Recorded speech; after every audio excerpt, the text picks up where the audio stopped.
I found out my wife of 10 years was secretly cheating on me with her boss and using our savings, over $200, $0 for her luxury apartment. Then she falsely accused me of abuse to get the house in the divorce. But now I'm fighting back in court after discovering she's planning to sell the property and run away with everything. I never thought I'd be the guy to find out my wife of 10 years was cheating on me with her boss and draining our savings for some luxury apartment she claimed she deserved. Honestly, the whole thing feels like a bad soap opera, but it's real and it's messier than I ever imagined. It all started subtly, small things that didn't add up, but I brushed them off because, you want to believe in the life you built. Her name, Jessica. We met when she was working as a marketing executive, and I was just an ordinary guy trying to get ahead. We got married 5 years after dating, and for a while everything seemed perfect, or at least I thought it was. She was charming, beautiful, always the life of the party, and I honestly thought she loved me, but over the last year I started noticing weird stuff. She'd stay late at work more often, claiming it was important meetings, but her phone was always locked, and she'd get defensive if I asked about it. Then came the little lies. She'd tell me she was out with friends, then I'd see her car parked at some upscale apartment complex I'd never heard of before. At first I thought maybe she was working late at some new client's place, but I started noticing charges on our bank account, big ones. For furniture, for luxury dinners, for designer clothes. I even caught her buying a new designer bag and jewelry that I knew cost more than my monthly paycheck. That's when the suspicion really started gnawing at me. One day I decided to check her phone. I know, trust is supposed to be there, but after all the lies, I felt like I had to see for myself. And what I found was a flood of messages, flirty texts, suggestive photos, plans to meet up after work. It was with her boss, Mark. The guy's a snake, early 40s, smooth talker, always dressed to impress. I saw photos of them. At that apartment, it wasn't just a fling, they were living a double life. And the worst part, she was lying to me about everything, claiming she was working late or out with friends, while she was screwing her boss and spending thousands on a place I never knew existed. I felt like I'd been punched in the gut. My stomach dropped and I was furious. How could she do this to me after all these years?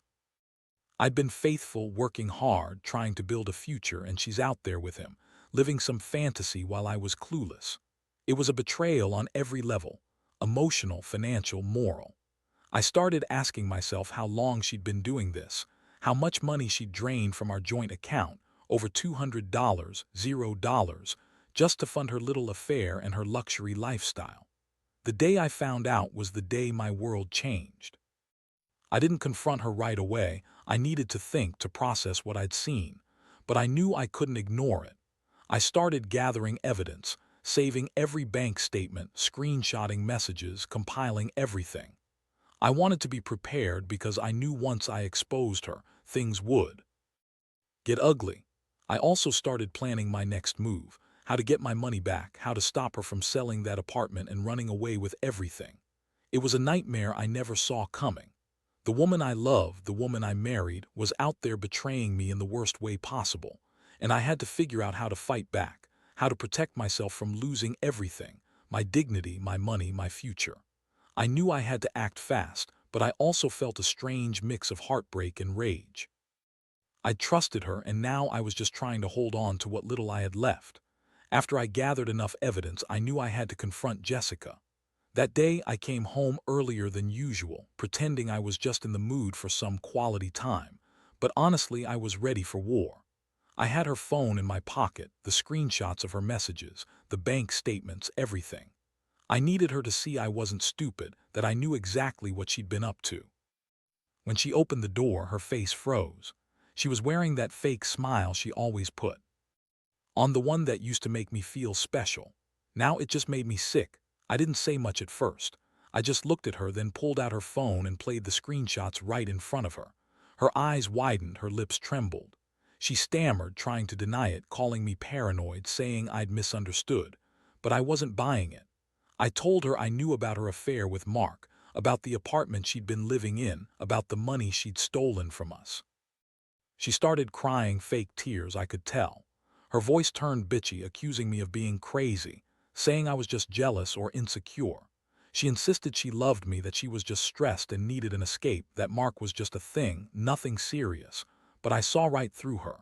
She was lying, trying to spin it so I'd look like the bad guy. I told her I wasn't stupid, that I had proof, and that I was done being played for a fool.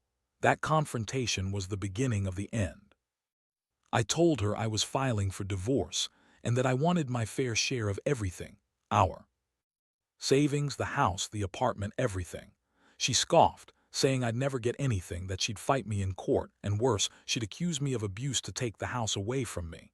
That's when I realized she was planning her own game, trying to manipulate the system.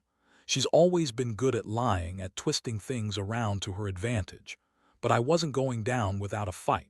The emotional fallout was intense. I felt betrayed, humiliated, and furious. I kept replaying all those moments, her smiling, her lying, her sneaking around. It was like waking up from a nightmare, except I was wide awake and had to deal with the wreckage. I kept asking myself how I missed the signs, how I could have been so blind. The love I had for her, the trust I placed in her, all seemed like a distant memory now. Every time I thought about the money she'd stolen, the life she'd been living behind my back, a cold rage grew inside me. I wanted justice. I wanted her to pay for what she did. But I also knew I needed to keep my head clear. I started talking to a lawyer, gathering papers, figuring out my legal options. I knew she was planning to sell the apartment, her way of disappearing with everything, leaving me with nothing. That realization made me even angrier. I had to stop her somehow. I couldn't let her walk away with what we built, especially not after she'd thrown it all away on some affair and a lie. So I started planning my next move. I kept her on edge, making her think I was still in the dark, but I was actually preparing everything behind the scenes. I knew she'd try to manipulate the situation, maybe even lie to the court. But I had enough evidence to prove her infidelity, her financial theft, and her lies. I was determined to fight her, to get what was mine, and to make her regret ever crossing me. This whole thing has turned my life upside down. I never thought I'd be fighting for my marriage and my money in court, but here I am. And honestly, I don't know how this is going to end, but I do know one thing: Jessica is not going to get away with it. Not without consequences. Once I had all my evidence lined up, screenshots, bank statements, her lies, I knew I had to act fast. Jessica was trying to sell that apartment she'd bought with our savings, and I could tell she was planning to disappear with everything. The worst part, she was already talking to real estate agents, trying to get it off the market quietly. I had to stop her before she pulled some stunt that would leave me with nothing. I called my lawyer first thing in the morning. We went over everything: her affair, the money she'd stolen, her plans to sell the property. The lawyer advised me to file for an emergency injunction to prevent her from selling or transferring the property. That way, I could freeze her assets and buy myself some time. I didn't want her to get away with this. I wanted to make sure she'd be held accountable. While waiting for the legal paperwork, I started doing my own digging. I hired a private investigator to follow her, just to confirm her plans and see if she was meeting with anyone else. Turns out, she was meeting with a real estate agent, trying to push the sale. That confirmed she was serious about cutting me out, running away with everything. I felt a mix of rage and despair. How could she turn our marriage into some kind of scam? How could she use our life savings, our hard-earned money, to fund her lifestyle and then just walk away? The court hearing for the injunction was a quick, tense affair. Jessica showed up looking bitchy, trying to act innocent. She threw in some tears, tried to claim she was just trying to get out of a bad situation, that she didn't mean to hurt me. But I wasn't buying her act. I presented all my evidence: the messages, the bank statements, the proof she was planning to sell the apartment. The judge looked at everything, listened to both sides, and granted the injunction. The sale was put on hold, and Jessica's plans were thwarted for now. That felt good, but I knew this was just the beginning. She was already scheming, probably angry that I'd caught her. I also learned she'd drained over $200, $0 from our accounts, money I'd thought was safe. so I had to figure out how to recover what I could. I contacted my bank, started the process of freezing accounts, and began legal proceedings to get my share of the assets. I also told her flat out that I was filing for divorce and that I was going to fight for everything I deserved. Jessica's reaction was predictable. She accused me of being jealous, said I was ruining her life, and then started spinning stories about how I'd been controlling and abusive. That's her usual tactic, twist everything around so she's the victim. But I'd heard enough. I knew her game. I knew she was trying to paint herself as the wronged wife, but I had the evidence to prove otherwise. Still, I was cautious. I didn't trust her anymore. In the days that followed, I kept my distance. I stayed in my own space, let the legal process take its course, and kept gathering more proof. I also started documenting everything, texts, emails, her meetings, just in case she tried to lie her way out of this. I knew she'd try to manipulate the system, maybe even accuse me of things I didn't do, but I was prepared. I had to be. I couldn't let her get away with destroying my life, my money, and my future. Honestly, I've never felt so betrayed in my life. I thought. I knew her, thought I was building something real. Turns out she was living a double life, using me and our savings as her personal ATM.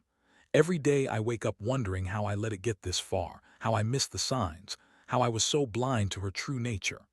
But I also know I can't go back. I have to move forward, even if it's painful. I have to fight for what's mine and make sure she doesn't walk away with everything she's stolen. After securing the court's injunction to freeze the sale of the apartment, I thought maybe I could start piecing things back together. But Jessica wasn't done. No, she was furious, spitting, yelling, claiming I was ruining her life. She threw around accusations, saying I was abusive, controlling, that I kept her trapped. That was her fallback. If she couldn't have the money, she'd try to turn things around and make me look like the bad guy. I wasn't going to fall for it. I had the evidence and I knew her tricks. The next step was to file for divorce officially. I wanted to get everything out in the open, protect what was mine, and cut her out of my life.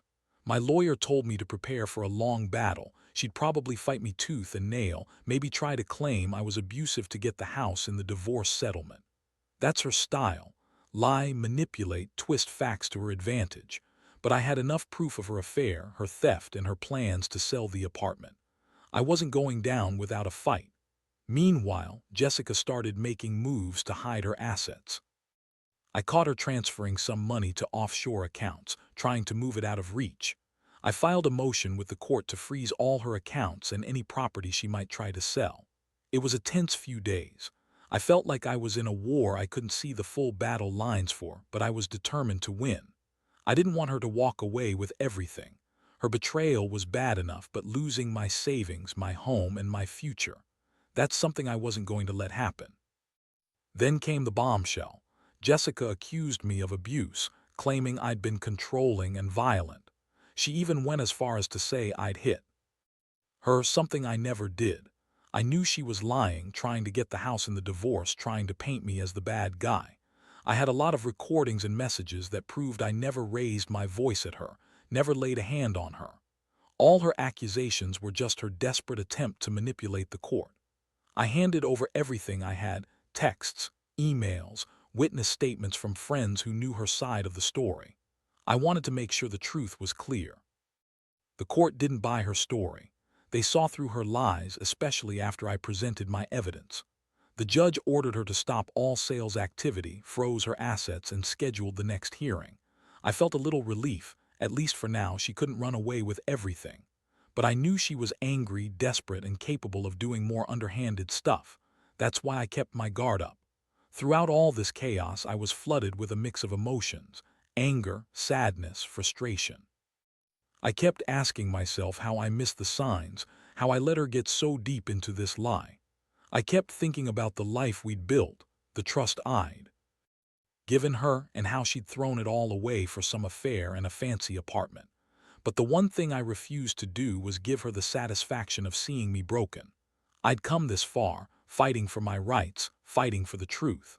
I was determined not to lose everything, especially not to her. In the middle of all this, I realized something important. Jessica's betrayal wasn't just about the money or the affair. It was about her complete disregard for the vows we made. I'd been naive, believing she loved me, trusting her completely. But her actions showed she was willing to throw that all away for a fling and some luxury. Now I was left picking up the pieces, trying to rebuild my life from the wreckage. And I knew one thing: this fight isn't over. Not yet. I had to stay vigilant, keep pushing forward, and make sure she paid for what she'd done. The weeks that followed were a whirlwind of court dates, evidence exchanges, and constant stress. Jessica was furious that I managed to get the court to freeze her assets, but she was also panicking. She started playing dirty, trying to spin stories to friends and even to the court, anything to turn the tide in her favor. I knew her game. She was desperate, and desperation makes people do stupid things. But I wasn't about to let her manipulate her way out of this. I worked closely with my lawyer to prepare for the upcoming divorce proceedings. The main goal was to ensure I got my fair share of the assets, including the house and the money she'd stolen. I also wanted to make sure she couldn't sell or hide anything else. During this process, I discovered she'd transferred thousands of dollars into offshore accounts, trying to hide her money. That was a huge red flag. I filed motions to have those accounts frozen as well. I wasn't going to let her run away with everything, no matter how much she lied or tried to manipulate. Jessica's latest move was to accuse me publicly of abuse, claiming I'd been controlling and aggressive. That's her go-to tactic. If she can't win with evidence, she manufactures stories. I had recordings, messages, and witnesses to prove I'd never laid a hand on her, never raised my voice in anger. But her accusations still hit hard. It's a classic move to paint herself as the victim, even when she's the one cheating, stealing, and planning to run away. I knew I had to stay calm and let the facts speak for themselves. Meanwhile, I was also trying to process my own feelings. Part of me was numb, part of me was furious. I kept replaying all the moments I missed the signs, all the times I trusted her, only to find she'd been lying to me for months. It hurt so much knowing she'd betrayed me so deeply, used our savings to fund her little affair, and then tried to turn the tables. But I also knew I couldn't let her see me broken. I had to stay strong for myself and for the truth. One of the most shocking discoveries during this time was how close she was to selling the apartment behind my back. I found out she'd scheduled a closing date, trying to finalize the sale without my knowledge. I immediately contacted the real estate agent and the court to intervene. The court issued an emergency order blocking the sale, and I filed paperwork to claim my rightful share of the property. It was a tense moment, knowing she was trying to vanish with everything, but I had the law on my side. Throughout all this, I kept my focus on one thing: justice. I wasn't just fighting for the money or the house. I was fighting to reclaim my dignity, to hold her accountable for the damage she'd done. I knew this wasn't just about money. It was about trust, betrayal, and the life we'd built. I realized I'd been naive, believing in her love and loyalty, but now I saw her for what she really was: a liar, a thief, and someone willing to destroy everything for her own gain. Looking back, I can honestly say I've learned a lot from this nightmare. Trust is fragile, and sometimes people will betray you in ways you never expected. I've also learned that fighting for what's right takes strength, patience, and a lot of legal help. I'm still in the middle of this mess, but I refuse to give up. I will fight for my rights, for the truth, and for my future. Jessica may have tried to take everything from me, but I'm not going down without a fight. Not now, not ever. The court proceedings dragged on longer than I expected, but I finally felt like I was gaining ground. Every day brought new challenges. Jessica was relentless in trying to manipulate the system, but I had enough evidence and legal support to hold her accountable. The more she lied, the more exposed her true nature became. I watched her spin stories, cry crocodile tears, and make desperate attempts to sway the court's opinion, but in the end, the truth was clear. She'd betrayed me, stolen from us, and tried to run away with everything we'd built. The day the judge finally ruled in my favor was a relief, but also a bittersweet moment. I got my fair share of the house, the savings, and the assets Jessica had tried to hide or sell. The court also ordered her to pay back the money she'd stolen, over $200, $0, and to surrender her claim to the apartment. Her face was a mixture of anger and defeat as she realized she'd lost the battle. I felt a strange combination of vindication and sadness. Sad because I'd lost my marriage, but vindicated because I'd fought for what was right. In the aftermath, I started rebuilding my life. I moved into a new place, cut ties with Jessica entirely, and focused on healing. It's been a hard road, but I learned a lot about myself through this ordeal. I learned that trust can be broken in a second, but that resilience and standing up for yourself matter even more. I also learned that sometimes the greatest act of revenge is simply reclaiming your life and refusing to be a victim. Looking back, I realize how naive I was to believe everything was perfect. But I also understand now that betrayal doesn't have to define you. I've come out of this stronger, more aware of the warning signs, and more cautious about who I trust. Jessica's betrayal taught me that some people are willing to ruin everything for their own selfish desires, but I refuse to let her win that way. I've taken control of my future, and I'm determined to move forward, better and wiser. To anyone going through something similar, trust your instincts, document everything, and don't be afraid to fight for what's yours. People can surprise you with their capacity for deceit, but your strength and persistence can see you through. Sometimes, the only way to truly get justice is to stand up and take it. I did, and even though it's been one of the hardest experiences of my life, I wouldn't change the lessons I've learned or the person I've become. Life goes on, and I'm finally ready to embrace my future, free from betrayal, lies, and broken trust.